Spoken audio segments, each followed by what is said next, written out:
Roja çarşembe teknik li paytaxtê Tirkiye Enqere çêbû. Serokvezîrê Tirkiye Ehmed Davutoğlu bu vê teqinê PYD û YPG tawanbar dike. Davutoğlu di daxuyaniya xwe de got me eşkere kiriye ku ev teqîn PYD çêkiriye. Suriye'den sızan او کسی تقینا انکره کری خلک سوریا و استخبارات ما پشتراس کریا کو او کرد عامودی او اندام پیادی ناویوی صالح نجارا اما اثبات بکن یا پگیر رخصیک تیروریستا او پیوندی نوی در رژیم سوری رهنه Li aliyên dîje berdevkê PYD Rêdur Xelîl got çi pêvendiye me bi teqîna Enqereyê tune ye.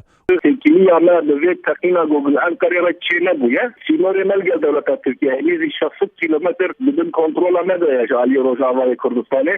Heta roja îro me nehêştiye yek fîşek ji aliyê Rojavayê Kurdistanê ber bi dewleta Tirk ve here û ev yekariya ji aliyê artêşa Tirk ve baş tê navkirin.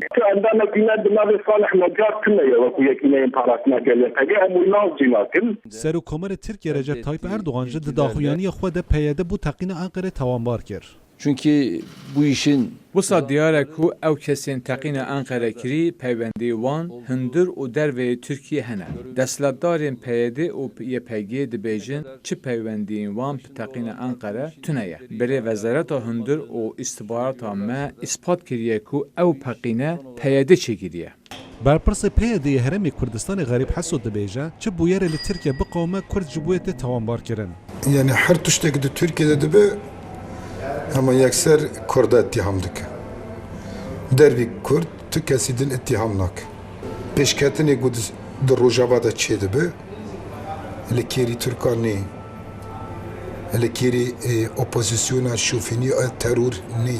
Fermandarê giştiya Hêzên Sûriye Demokratîk ku PYD ji hêzekî wana derheqê teqîna Enqereyê de daxuyanî yekda û peyvdarê wê telasîlo ev teqîn şermezar kir.